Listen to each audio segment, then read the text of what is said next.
Drama serial Noor Jahan में हमने देखा कि किस तरह से हुनैद शाह को पुलिस जो है वो नूरजहां के सामने अरेस्ट करके ले जाती है और नूरजहां कुछ भी नहीं कर पाती। नूरजहां पूछती है और कहती है कि ऐसे कैसे आप मेरे बेटे को लेकर जा सकते हैं, आप जानते नहीं मैं कौन हूँ। मगर वो कहते हैं कि कानून को अपने हाथ में ना लें, जो भी आपको बात करनी है पुलिस स्टेशन आकर करें। उनके ऊपर अटेम्प्ट टू मर्डर का केस है। यहाँ पर सब लोग जो हैं वो इस बात को लेकर काफ़ी अपसेट हैं कि आखिर नूरबानो को क्या हुआ। उसका कज़न उस बारे में पूछता है और इस चोट के बारे में भी पूछते हैं जो कि मुराद के होंठों पर लगी होती है। यहाँ पर अपना दर्द भूल कर नूरबानो जो है वो उसका ज़ख्म साफ़ करने की कोशिश करती है और साथ ही साथ फ्लैशबैक में हम पर एक राज आया होता है कि वो गोली असल में हुनैद शाह की पिस्टल से गई ही नहीं, बल्कि ये पूरी प्लानिंग के साथ एक ऐसा किलर बुलाया गया जो कि जिसके निशाने पर काफ़ी भरोसा है नूरजहां को, नूरबानो को। तो नूरबानो ने उसे बुलाकर कहा था कि वो उसके एम लेकर इस तरह से गोली मारे कि गोली उसको छू कर गुजर जाए, और ऐसा ही हुआ। हालांकि वो लोग कह रहे थे कि गोली है, कोई मजाक नहीं, मगर नूरबानो ये जो छोटा सा रिस्क है लेकर बड़ी बड़ी कामयाबियां लेना चाहती थी। अब नूरजहां ने एड़ी चोटी का जोर लगाया, अपने तमाम कॉन्टैक्ट्स जो हैं वो यूज़ किए, मगर हुनैद शाह को ना छुड़ा सकी, क्योंकि ऑब्वियसली बात बहुत बड़ी थी। ऐसी चीज़ों में आखिर इतनी जल्दी ज़मानत कैसे हो सकती है, और यहाँ पर उसे कैद कराने वाला भी कोई आम इंसान नहीं था बल्कि मुख्तार शाह की बेटी थी।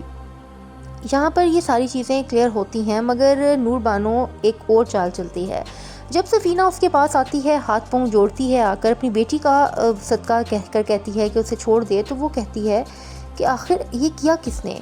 यानी वो अपने एक मज़ारी को बुलाकर उसके सामने कहती है कि मुझे क्यों नहीं पता कि हुनैद भाई पर किसी ने जो है FIR काट दी, और यूँ ज़ाहिर कराती है जैसे वो अनजान थी इन सब से, और पहुंच जाती है थाने में। और थाने में जाकर उसे कहती है कि ये जो तुम 2 दिन जेल में रहे हो, ये मुझ पर गोली चलाने की वजह से नहीं, बल्कि मेरे बाप के साथ जो सलूक तुम लोगों ने किया था उसकी वजह से, मगर मैं तुम्हारी बेटी के सदके तुम्हें माफ़ करती हूँ। यहाँ पर प्रपोज़ल आ चुका है जी सुंबुल के पास, और सुंबुल उसको कंसिडर भी कर रही है। वो हैरान है कि इतना अच्छा रिश्ता उसे कैसे मिल सकता है। नूरजहां को जब पता चलता है हुनैद घर आ गया है तो वो काफ़ी खुश हो जाती है, मगर उसे ये भी पता चल गया है कि ये नूरबानो ने किया है और सफ़ीना के कहने पर किया है। सफ़ीना जो है वो सो रही होती है मज़े से, मगर हुनैद जो है वो नूरबानो की बातें याद कर रहा होता है जो उसने उसे रिहाई के वक्त की थी। नूरबानो को जब पता चलता है कि उसका कज़न सुंबुल में इंटरेस्टेड है और सुंबुल से को प्रपोज़ भी कर चुका है, उसके जवाब का मुंतज़िर है, तो वो बहुत खुश हो जाती है और कहती है कि मैं उसे मना लूँगी और मैं बहुत खुश हूँ, ये मेरी दिली ख्वाहिश थी कि आप दोनों अच्छे लोग एक हो जाएं। यहाँ पर आकर वो सुंबुल से बात भी करती है और तकरीबन उसको राज़ी भी कर लेती है और उसे ज़िंदगी की तरफ लौट आने का कहती है, और कहती है जो हुआ वो एक्सीडेंट था, उस एक्सीडेंट समझ के भूल जाओ, आगे बढ़ो और ज़िंदगी को एंजॉय करो, तुम्हारा भी खुशियों पे हक है। और सुंबुल भी यहाँ पर मान जाती है। इसके बाद जब वो मुराद को बताती है तो मुराद भी काफ़ी खुश होता है, मगर अचानक उसे ख्याल आता है कि जब नूर मामा को पता चलेगा तो वो इस बात को काफ़ी माइंड करेंगी और उन्हें ये पता चलेगा कि तुमने ये किया तो वो और भी ज़्यादा बुरा मनाएंगी। मगर नूरबानो कहती है इससे मुझे कोई फ़र्क नहीं पड़ता, और मुराद कहता है फ़र्क तो मुझे भी नहीं पड़ता। अब सुंबुल जब होती है अपने ऑफिस में तो उसे कॉल आ जाती है और वो उसे पूछता है कि उसका जवाब क्या है। तो यहाँ पर सुंबुल भी थोड़े से बहानों के बाद और थोड़ी सी इधर उधर बात करने के बाद उसे हाँ में जवाब दे देती है, और अब सुंबुल भी काफ़ी खुश है और यहाँ पर कहती है नूरबानो को कि एक कार्ड बचा कर रखना, मुझे एक इंसान को खुद इनवाइट करना है। यहाँ पर नूरबानो समझ जाती है कि उसका इशारा किस तरफ है और वो कार्ड लेकर पहुँच जाती है उसी घर में जहाँ पर वो मासियों की तरह काम करती थी और दुम हिलाती फिरती थी नूरजहां के पीछे।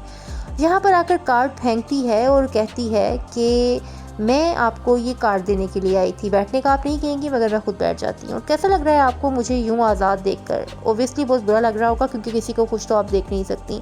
काफ़ी ज़्यादा मज़ेदार बातें करती है और कहती है इन बेटों पर आपको बड़ा नाज है ना, वैसे ये मर्द है नहीं। और साथ ही कहती है मुराद आपको छोड़ गया, काफ़ी खुशी हुई। और यहाँ पर बैठी हुई महा अपनी हंसी कंट्रोल करने की कोशिश कर रही होती है, मगर उससे हंसी कंट्रोल हो नहीं रही होती, जो कि नूरजहां भी देख रही है और उसे अपनी इस ज़िल्लत का बखूबी अंदाज़ा है। ये थी जी आज की मज़ेदार से एपिसोड। मिलते हैं अगले एपिसोड में। Thanks for watching.